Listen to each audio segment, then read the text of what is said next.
All right, hi, this is Greg Sachs from RISO with 3 questions. I am here with Rob Larson from Larson Consulting LLC now, our illustrious chair of the Data Dictionary Work Group, and I'm going to dive in with question number 1. Thanks for doing this. You're welcome. The RISO Data Dictionary has your fingerprints all over it. How would you like to see and help it get molded as it continues to evolve? I think maintaining of kind of some of the principles that were set out from the get-go of the dictionary are my main concern for it long term. I operate on what I call the golden bus theory, and is that at some point I might either win the golden bus or get run over by it. Either way, I'm gone. And so there's a lot of policy procedures and other things that are cascaded across notes, from conversations, things like that. And to me, one of the most important things along those lines for the long term for the dictionary is that those elements of we're here for representation, not invention. Although invention's okay, but it has to be represented by actual implementation. That we are a standard. We're not a marketing engine to have a field named after your company. And I'm kind of pulling some of these things out, as really far edge cases, but I think illustrative of, what's not good for standards. And so as RISO continues to grow, looking at some of these aspects over the long term of how we're here to unify the things in common, not necessarily try to represent everything that exists, but to really solve the majority of the business case, which is ultimately driving cost and errors out of the entire industry, right?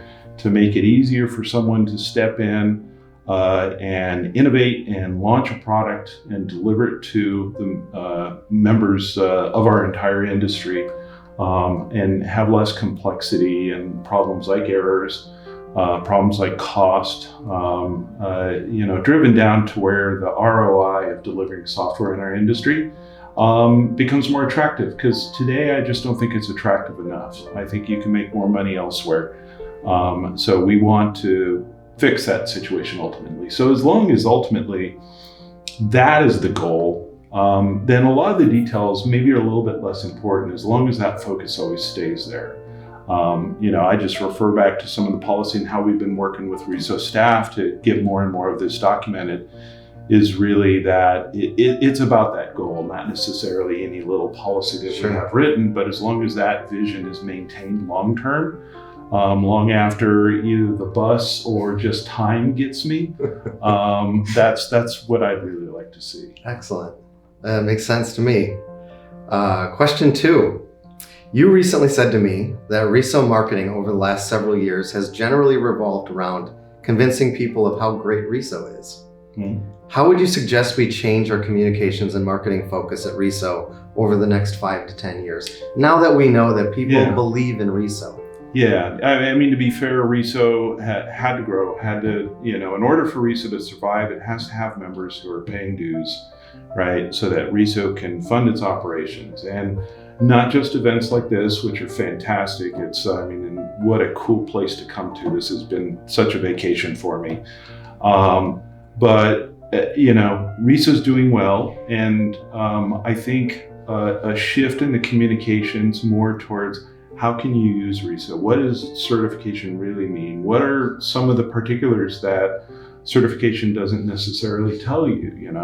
What about the extensibility of the dictionary, for example? What about the things going on with the flexibilities that actually exist with where transport is going, to allow you to not necessarily develop this overly complex thing that you're not fully using, but just to use the pieces that are important to you. Getting those words out and getting that understanding of how to best leverage RISO, honestly, I think is an area that I would suggest that we focus on. And I say we very intentionally. This is a collective group effort. For anyone who's not involved, this is a group thing.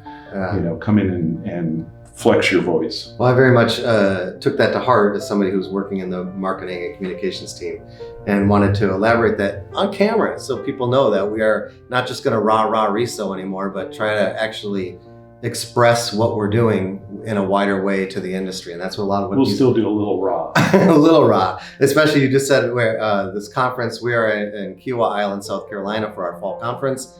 And I'm glad you're enjoying it. You called it a vacation. I don't think people want to hear that. They want to know that we got our nose to the grindstone, but it has been a very beautiful place. Nice thing about being my own boss. I don't have Say to, what you want. I don't have to worry so much about those impressions because I check on myself and I see that I'm working often enough. Absolutely. But yeah, this is a really great venue. I just appreciate it. That's good to hear. Sorry, I'm leaving tomorrow. Oh, yeah. Okay, third question. Mm-hmm. We've been in a lot of work group meetings together Mm-hmm. over Zoom, and our faces have shown, Mm-hmm. and people seem to think we look alike. Do you agree? Now that my beard's much longer than yours, no. Well, let's look at the camera. Do you agree?